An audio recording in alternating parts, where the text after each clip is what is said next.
is so much to talk about, like an insanely large amount of stuff to talk about. I'm currently scripting this less than 2 hours after the trailer is released, and I am in awe. You can expect me to talk about this trailer for probably as long as it takes the Zelda team to come out with the next trailer for the game around April. On this channel I have been very vocal about a few things that do correlate. Dungeons or caves. I think it would be very dumb of the Zelda team to leave out caves in Tears of the Kingdom. They are a natural way to bring even more content into an open world that we have already explored in one way or another, along with enemies and other brand new areas like the Sky Islands. Well, we don't have to speculate on them anymore because caves are in Tears of the Kingdom and will probably play a very big part in the gameplay of the game. In terms of dungeons, this trailer still didn't give us that much if I'm honest, which makes me just a little bit sad, but we don't know that. Plus, there is always time with the little tidbits that the Nintendo account is going to be feeding us, probably from now until the game's release. I'm sorry, even while scripting I am getting sidetracked, so let me rein it in and actually talk about why this video exists. Caves are now in Tears of the Kingdom. There are multiple shots that show very clearly that caves are actually in the game. We had hints of them before, whether it be entrances or not entrances. We aren't sure on how we'll be entering these caves just yet, and some of them seem way bigger than others, which is something we'll discuss at great length later on. As regular viewers will know, I'm more in the market of speculation, at least until this game releases anyway. So now that we know about caves and have actually seen them in action, I want to talk about how they could work and how they could actually function in the game. First off though, since we are only one day after the trailer, I think it's important that I catch some of you up if you have no clue what I'm even blabbering on about. There are at least 3 shots in the latest trailer that show caves in some capacity. There may be more, it's just a day after. From least to most exciting in my opinion, here is shot number 1. Link fighting a stone talus with a weapon that seems to use the energy we've seen in past trailers and flinging a ball at a stone talus. The ball explodes. The craziest thing about this shot for this conversation though is that stalactites seem to be forming for the ceiling, and the luminous stones aren't just in one little row.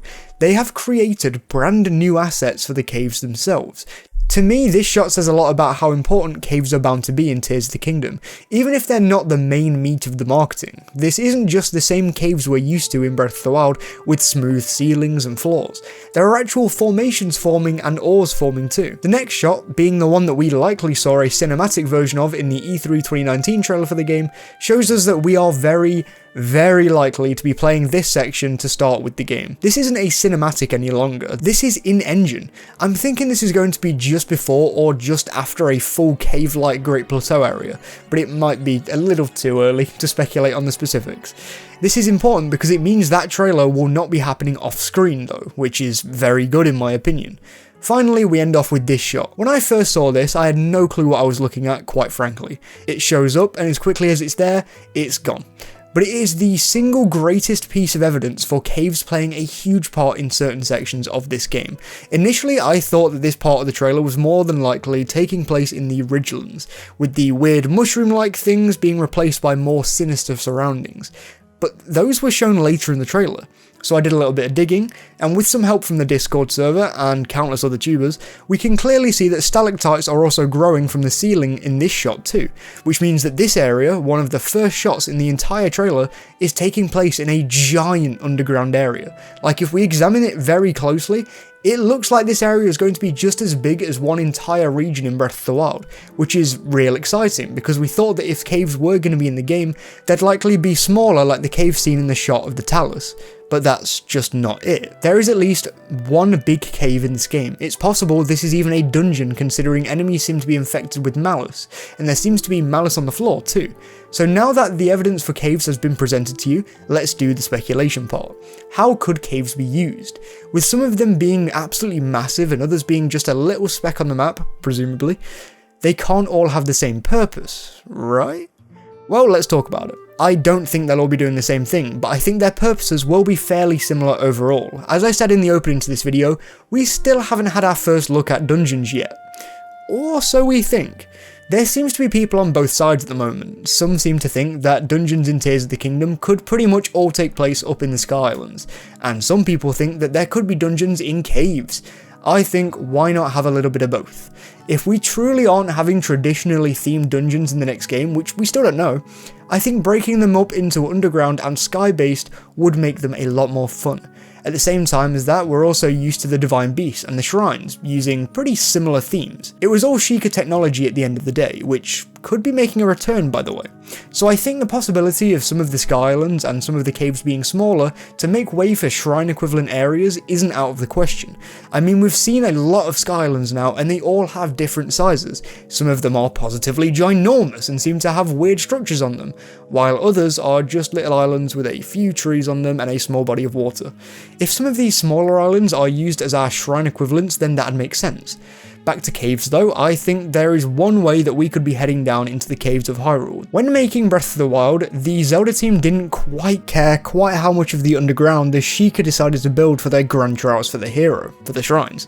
Some of these trials were massive, and the odd thing is that a few of these new spirals of energy we're seeing throughout this trailer seem to be placed in the same places as previous shrines, or very similar places. As an example, this piece of energy in Hateno seems to be awfully close to where a shrine used to be in Hateno village. Maybe Ganondorf's army has taken over where the Sheikah shrines used to reside, and are now using them as camp-like areas for themselves, like we seem to see in the giant cave in the latest trailer. I think these bits of swirling energy are most likely the openings in the earth to underground trials, though there may be some underground areas elsewhere in the game too. I'm not entirely sure yet. Few-hour-old speculation can be hard sometimes. So in short, I think, in this very, very early piece of speculation, that caves will be a form of both exploration, but also may be one of the shrine equivalent areas that we've been eager to see. We've not seen any real evidence of that yet though, so take that with a heavy grain of salt. I think we can take the fact that dungeons or shrine equivalents will be in the sky though, since there seems to be random gyro puzzles that aren't really gyro puzzles up in the sky. But Sky Island speculation is for another video. Back to the caves. I just proposed the idea that caves won't just be used as dungeons or as shrine equivalents, so how else could they be used?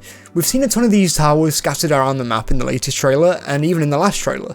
They are likely to be our Sheikah Tower replacements, showing us the map surrounding Hyrule once again, so it'd be pretty weird if this cave is this big but it doesn't have a tower like that, making it fairly hard to traverse if you don't really know where you're going. But it could just be behind us, and at the same time this cave looks like it's been made with exploration in mind. There's a load of things that look like trees made out of stone or something. There's a ton of enemies here for sure, and we can also see, potentially, the entrance to the cave. I'm thinking after entering the cave via the energy, or a hole, we'll be teleported into this nice stone structured area, before being pushed out into this terrifying section of the game where everything just seems twisted.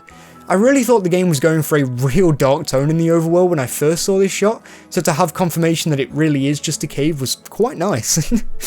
Why would we need to just explore caves? Well, maybe there's more than one shrine-like trial in each cave, or you'll need certain resources that you gain through these bigger caves to upgrade your items, much like the Great Fairy system in Breath of the Wild. I'll likely do another video on caves sometime before launch. Heck, it might even be sometime before the next trailer drops, because I think with even more thought we could really run into something here. But how do you think caves could be utilised in Tears of the Kingdom? Do you think they'll be used in one of the ways that I've thrown out into the wind today? Or do you have a brand new idea that you'd like to see at the top of the trending page? Let me know in the comments, and woo! We have a new Tears of the Kingdom trailer and the game looks amazing. Excuse me. Subscribe for more content on the lead up to Tears of the Kingdom's release, and please do like this video if you enjoyed it. Thank you all to my amazing Patreon supporters and members, with an extra special thank you to Sumji and Jared Whedon as usual. Thank you all for watching, and I will see you on Sunday. Links to Patreon are in the description. Please do stay safe.